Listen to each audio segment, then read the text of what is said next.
എന്നോടൊരാൾ പറഞ്ഞു, പള്ളിയിലെ ഞങ്ങൾ ചാണകം കലർത്തും, ഔദിൽ ചാണകം കലർത്തും എന്ന് ഒരു ശത്രു വിഭാഗം ഒരിക്കൽ വാശി പിടിച്ച ഒരു സംഭവം എന്നോട് ഒരാൾ പറഞ്ഞു. കൊല്ലങ്ങൾക്ക് മുമ്പ് ഒരു സംഭവം. പള്ളിയിൽ ഔദിൽ ഞങ്ങൾ ചാണകം കലർത്തും എന്ന് ഒരു വിഭാഗം, ഒരു നാട്ടിൽ, നാടും പേരൊന്നും പറയുന്നില്ല, പറഞ്ഞാൽ ഹൈറില്ല. അപ്പോൾ പള്ളിയിൽ വരുന്ന ജമാഅത്തിന് വരുന്ന ആളുകൾ അത് കേട്ടപ്പോൾ അവർ ജമാഅത്തിന് തന്നെ പോയില്ല. കാരണം തല്ലും എന്തോ പ്രശ്നം ഉണ്ടാക്കാൻ പോകുകയാണ്, ഹൗദിൽ ചാണകം കലർത്തുന്നതാണ്. അപ്പോൾ അങ്ങാടിയിലെ ഹെഡിലോട് തൊഴിലാളികളുണ്ടായിരുന്നു അത്ര അവിടെ. ഇവർക്ക് പള്ളിയില്ല, നിസ്കാരമില്ല, ഒന്നുമില്ല. അവരെന്ത് ചെയ്തു?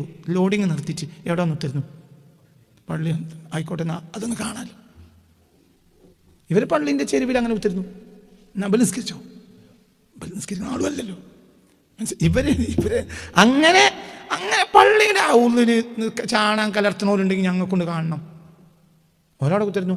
സാധാരണ ജമാഅത്ത് നടന്നില്ല. കാരണം ജമാഅത്തന്മാർ അന്ന് വന്നില്ല. ആ 3 ദിവസം പള്ളിയൊക്കെ വന്നില്ല. എന്തുകൊണ്ട്? പേടിച്ചിട്ട്. ഇവർക്ക് എന്തില്ല? മനസ്സിലായില്ല. നിസ്കാരമുള്ളവർക്ക് പേടിയാണ്, നിസ്കാരം ഇല്ലാത്തവർക്ക് പേടിയില്ല. രണ്ടും ദീനാണോ? അല്ലേ? രണ്ടും ദീനല്ലേ. മറ്റൊരു നിസ്കാരമൊന്നുമില്ല. പക്ഷെ അവർ ആരെ അള്ളാൻ്റെ സുനിയന്മാരുണ്ട്.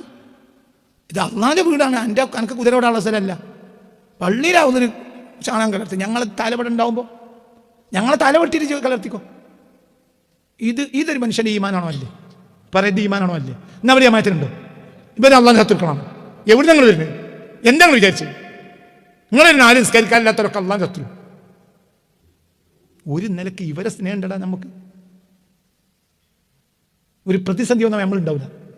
ഇവരുണ്ട് ഈ അങ്ങാടിയുടെ ഹെഡിലോട് തൊഴിലാളികൾ വായി തുറന്നാൽ തോന്നിയാസം വിളിച്ചോരുണ്ട്. അങ്ങനത്തെ ഒരു ടീമോടെ നാട്ടിലുണ്ടല്ലോ, ഇല്ലേ? പക്ഷെ ഒരു പ്രശ്നം വന്നാൽ ആരാ ഓടി വരിക? ഇവർ പറഞ്ഞുതരും, എന്നായിക്കോട്ടെ നിന്ന് കാണണം.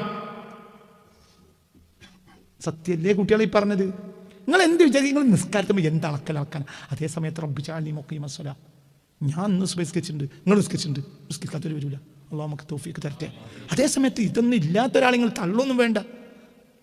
അത് നന്മയൊന്നും അല്ല, പക്ഷെ അതിനൊരു ഓപ്ഷൻ ഉണ്ട്. പക്ഷെ അള്ളാഹുവിൻ്റെ റസൂലിനെ തള്ളിയാലോ, ഈ പറയുന്ന പള്ളി ഒരാൾ നിസ്സാരപ്പെടുത്തിയാലോ, ഇനി പൊരുത്തം പള്ളിയിൽ ചാണകം കലർത്തുന്ന പറഞ്ഞാൽ അപ്പോൾ 3ാമത്തെ എന്ത് പറഞ്ഞു? ചാണകം കലർത്തിക്കൂടെ, നിങ്ങൾക്ക് എന്താന്ന് പറഞ്ഞാൽ ആ കഴിഞ്ഞത് ഓൻ്റെ ഈമാനോട് അവസാനിച്ചല്ലോ.